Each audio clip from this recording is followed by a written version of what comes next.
जमीन अपना आकाश पैदा कर, अपना अलग एक नया इतिहास पैदा कर।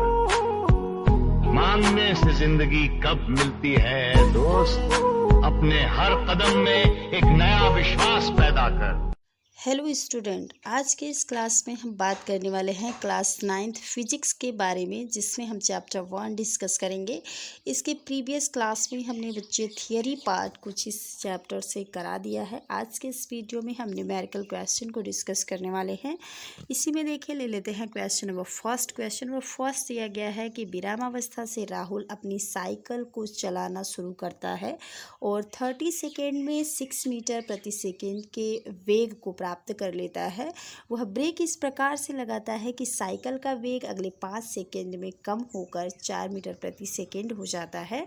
दोनों स्थितियों में साइकिल के त्वरण की गणना कीजिए। ठीक है, इंग्लिश में भी पढ़ देते हैं, फिर हम आपको एक एक लाइन अच्छे से पढ़ते हुए समझाते हुए चलेंगे कि कैसे न्यूमेरिकल क्वेश्चन को सॉल्व किया जाता है। ठीक है, इंग्लिश में दिया हुआ है, from rest Rahul start his cycle and attains A velocity of 6 meters per second in 30 seconds. He applies the brakes in such a way that the speed of the cycle decreases to 4 meters per second. In the next 5 seconds, calculate the acceleration of the cycle in both the cases. ठीक है, चलिए देखते हैं कैसे इस question को आपको solve करना है। आप अच्छे से इसे समझिएगा। ठीक है, दिया क्या हुआ है? दिया हुआ है विरामावस्था से राहुल। पहली बात तो ये जान लीजिए कि कोई भी ऑब्जेक्ट या कोई भी वस्तु अगर विरामावस्था में है तो उसकी जो वेलोसिटी होती है वो 0 होती है। ठीक है, तो यहाँ 2 टाइप की वेलोसिटी दी हुई है, इसलिए हम पहले वाले को इनिशियल मानेंगे यानी कि प्रारंभिक वेग मानेंगे और दूसरे वाले को हम अंतिम वेग मानेंगे। ठीक है, इस बात को ध्यान रखिएगा। तो कह क्या रहा है? विरामावस्था से राहुल यानी कि जो प्रारंभिक वेग था वो क्या है? 0। ठीक है, उसके बाद कह रहा है साइकिल को चलाना शुरू करता है, शुरू कर दिया है। कितने सेकंड तक चलाता है? 30 सेकंड तक, यानी टी सेकंड्स में हमेशा क्या होता है? टाइम। तो 30 सेकंड चलाता है वो साइकिल। उसके बाद कह रहा है 6 मीटर प्रति सेकंड के वेग को प्राप्त कर लेता है, यानी अब उसका जो वेग हो गया है, पहले तो 0 था लेकिन जब वो चलाने लगा साइकिल तो वेग बढ़ गई और कितनी हो गई? 6 मीटर प्रति सेकेंड। यानी कि जो अब वेलोसिटी होगी उसको हम इनिशियल वेलोसिटी नहीं, क्या कहेंगे? फाइनल वेलोसिटी कहेंगे। और फाइनल वेलोसिटी को v से डिनोट करते हैं और ये कितना हो जाएगा? 6 मीटर पर सेकेंड। ठीक है, इतनी बात समझ में आ गई। उसके बाद कह रहा है वह ब्रेक इस प्रकार लगाता है। अब ये सेकेंड कंडीशन है, वह ब्रेक लगा रहा है। क्या कर रहा है? ब्रेक लगा रहा है। और फिर साइकिल का जो वेग है वो 5 सेकेंड में, यानी ये जो सारी चीज़ें दे रखी थी वो फर्स्ट केस में था। और सेकेंड केस में क्या क्या दिया हुआ है ये भी जान लीजिए। सेकेंड केस में कह रहा है टाइम कितना है? 5 सेकेंड। टाइम कितना दिया गया है? 5 सेकेंड। सेकेंड के इसमें दिया गया है। कह रहा है उसकी जो वेलोसिटी है वो क्या हो जाती है? कम हो जाती है। ठीक है, उसकी वेलोसिटी कम होकर कितनी हो जाती है? 4 मीटर पर सेकेंड। यानी कि अब जो वेलोसिटी है, फाइनल वेलोसिटी, अब उसकी हो जाती है 4 मीटर पर सेकेंड। ठीक है, और फिर कह रहा है दोनों स्थितियों में साइकिल के त्वरण की गणना कीजिए।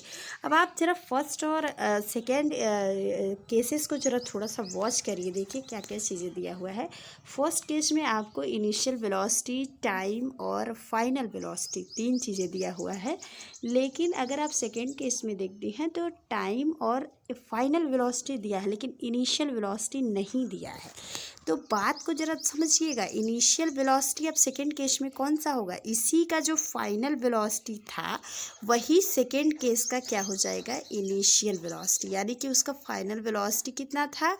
6 मीटर पर सेकेंड। तो सेकेंड केस का इनिशियल वेलोसिटी यानी प्रारंभिक वेग 6 मीटर प्रति सेकेंड हो जाएगा। तो आपको क्या दोनों केसेस समझ में आ गए हैं? अब हम आपको बता रहे हैं कि दोनों केस में हम त्वरण कैसे निकालेंगे, यानी कि एक्सीलरेशन कैसे निकालेंगे, फर्स्ट केस में और सेकेंड केस में। ठीक है, तो चलिए आपको कैसे समझ में आ गए होंगे। अब फाइंड करते हैं हम त्वरण निकालने के लिए फर्स्ट केस में हम चलते हैं। फर्स्ट केस में हमें क्या करना है? v निकालना है, हमें फर्स्ट केस में u निकालना a निकालना है। त्वरण को हम a से डिनोट करते हैं। तो फर्स्ट केस में a निकालेंगे, a = v - u/, क्या होता है? t। दोनों ही केसेस में हमें एक्सीलरेशन ही फाइंड करना है। ठीक है, अभी हम फर्स्ट केस का निकाल लें। तो हमने फर्स्ट केस में विरामावस्था में थे ऑब्जेक्ट, तो इनिशियल वेलोसिटी तो 0 थी, लेकिन फाइनल वेलोसिटी क्या थी? फाइनल वेलोसिटी थी 6। ठीक है, और टाइम हमने कितना निकाला था? 30 सेकेंड। सॉल्व करते हैं, 6 में से 0 जाएगा, 6 से ही आएगा, अपान 30 हो जाएगा। और सॉल्व करेंगे तो 1/5, और इसको भी सॉल्व करेंगे तो 0.2। और हमने फाइंड क्या कर रखा है? एक्सीलरेशन। तो एक्सीलरेशन की यूनिट होती है मीटर पर सेकेंड स्क्वायर। तो फर्स्ट केस में एक्सीलरेशन क्या आ गया? 0.2 मीटर पर सेकेंड स्क्वायर। सेकेंड केस की बात कर लेते हैं। सेकेंड केस में क्या है? सेकेंड केस जो दिया गया है, सेकेंड केस में भी हमें एक्सीलरेशन ही निकालना है। तो a is equal to v minus u upon T ही करेंगे। और सेकेंड केस में हमने बताया था फाइनल वेलोसिटी कितनी है? 4 है। इनिशियल वेलोसिटी वही होगी जो प्रारंभिक है, जो पहले का फाइनल है वही दूसरे का इनिशियल होगा 6, और अपान टी की वैल्यू कितनी दी है? 5 सेकेंड। सॉल्व करते हैं, ये -2 हो जाएगा, और ये क्या हो जाएगा? अपान 5। सॉल्व करेंगे तो -0.4 आ जाएगा। और एक्सीलरेशन निकालना है, यूनिट मीटर पर सेकेंड स्क्वायर होती है। तो आपने क्या देखा कि फर्स्ट केस में +0.2 आया था मीटर पर सेकेंड स्क्वायर, और सेकेंड केस में माइनस, यानी कि बाद वाली जो एक्सीलरेशन है हमारा सेकेंड केस का, वो क्या हो जाएगा? घट जाएगा। ठीक है, घटेगा ही, सिंपल सी बात है, क्योंकि जो हमारा सेकेंड केस था उसका इनिशियल वेलोसिटी ज़्यादा था और फाइनल वेलोसिटी कम था। तो इस केस में क्या हो जाएगा? जो एक्सीलरेशन होगा वो माइनस में ही आएगा। ठीक है, तो उम्मीद है क्वेश्चन आपको अच्छे से समझ में आ गया होगा और आपको कोई प्रॉब्लम इसमें नहीं होगा। ठीक है, नेक्स्ट क्वेश्चन की बात कर लेते। क्वेश्चन नंबर सेकेंड की बात कर लेते हैं। क्वेश्चन नंबर सेकेंड है, एक रेलगाड़ी स्टेशन से चलना प्रारंभ करती है और एक समान दौड़ के साथ चलते हुए 10 मिनट में 40 किलोमीटर प्रति घंटा की चाल प्राप्त करती है। इसका दौड़ ज्ञात कीजिए। यानी train starting from station and moving with uniform acceleration attains A speed of 40 kilometre per hour in 10 minutes, find its acceleration. देखिए बच्चे, अब समझते हैं इस क्वेश्चन को किस तरह से इसे सॉल्व करना है। पहली बात तो बच्चे देखो, इसमें दिया क्या हुआ है? कह रहा है ये रेलगाड़ी स्टेशन से चलना प्रारंभ करती है, यानी कि जब चल रही है, इसके पहले तो रेस्ट में थी ना, तो उसकी वेलोसिटी इनिशियल क्या हो जाएगी? 0। उसके बाद कह रहा है और एक समान दौड़ के साथ चलते हुए 10 मिनट में, टाइम कितना दिया गया है? 40 मिनट्स। कितना दिया गया है? 10 मिनट्स है। यू क्या है? 0 है। और टाइम कितना दिया गया है? 10 मिनट्स दिया गया है। तो आपको बता दें, हम टाइम को हमेशा सेकेंड में लिया जाता है, उसकी एसआई यूनिट सेकेंड ही होती है, तो सेकेंड में हमें लेना है। तो 1 मिनट में 60 सेकेंड होते हैं, इसलिए जो हो जाएगा 10 × 60 कर देंगे 10 मिनट्स में, तो ये हो जाएगा 600 सेकेंड। इस बात को याद रखिएगा कि हमें टाइम को हमेशा सेकेंड में ही लेना है। ठीक है, उसके बाद कह रहा है कि 40 किलोमीटर प्रति घंटा की चाल को प्राप्त करती है। तो फाइनल वेलोसिटी जो हो रही है वो 40 किलोमीटर प्रति घंटा हो रही है। और यहाँ भी ध्यान रखिएगा कि वेलोसिटी को हमेशा मीटर प्रति सेकेंड में लिया जाता है, और ये किलोमीटर प्रति घंटा में है। तो जब भी हम मीटर प्रति सेकेंड से किलोमीटर प्रति घंटा में कन्वर्ट करेंगे, तो उस केस में हमें क्या करना रहता है? 5/18 से मल्टीप्लाई करना रहता है इसको मीटर प्रति सेकेंड में कन्वर्ट करने के लिए। तो देखिए 18 से ये 2 9 जा 18 हो जाएगा, और 2 20 जा 40 हो जाएगा। तो ऊपर 20 और 5 है तो 100 हो जाएगा, और अपान 9, और यह है क्या? वेलोसिटी। तो मीटर पर सेकेंड में चली गई। ठीक है, तो क्या क्या पता चल गया? v पता चल गया, u पता चल गया, और t पता चल गया। फाइंड क्या करना है? एक्सीलरेशन। तो एक्सीलरेशन होता क्या है? a is equal to v minus u upon t. ठीक है, अब देखिए करना क्या है आपको? यही वैल्यू को पुट कर देना है। v का मान क्या आया है? v का मान आया है 100/9। ठीक है, माइनस u की वैल्यू 0 अपान टाइम की वैल्यू क्या है? टाइम की वैल्यू आई है 600। ठीक है, अब ये घटाओगे अब तो क्या आएगा? 100/9 और अपान 600। 0 से 0 0 0 कट गया, और ये 9 नीचे आ जाएगा, और ये हो जाएगा आपका 9 6 जा 54, यानी 1/54 आ जाएगा।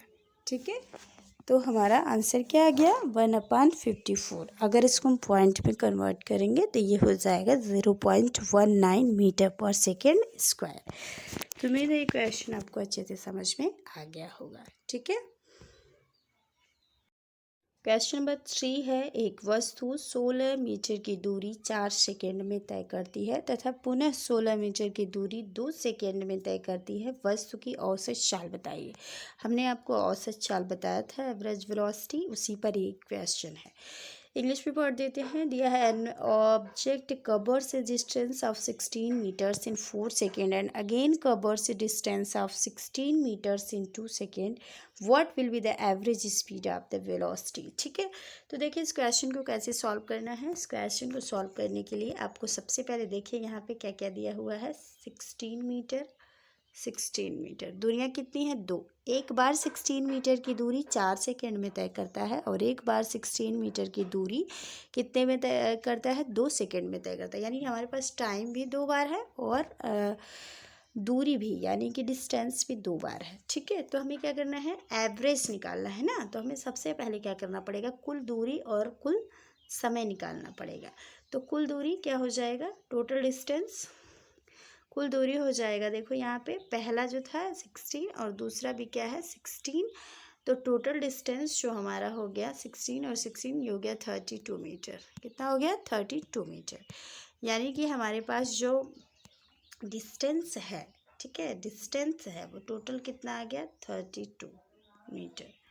अभी बात कर लेते हैं टाइम की। तो टाइम भी निकालना है। तो टाइम में भी देखो ये 4 सेकेंड ये 2 सेकेंड ऐड कर लेंगे, कितना हो जाएगा 6 सेकेंड। कितना हो जाएगा 6 सेकेंड।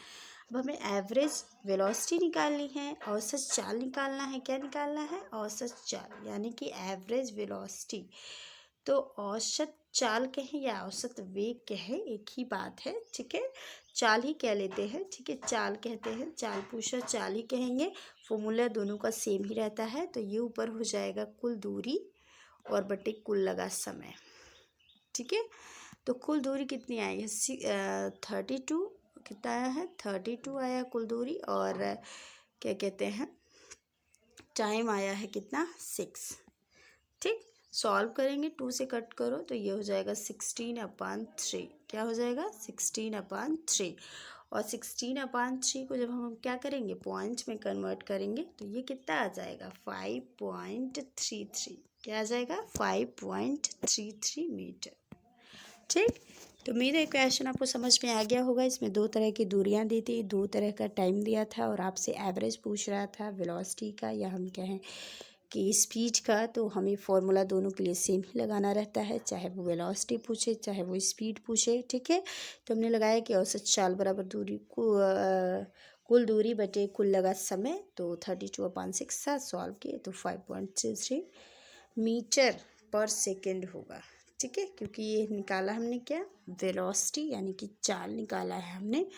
तो दोनों की यूनिट क्या होती है, चाल की भी और वेलोसिटी की भी क्या होती है मीटर पर सेकेंड होती है। ठीक है।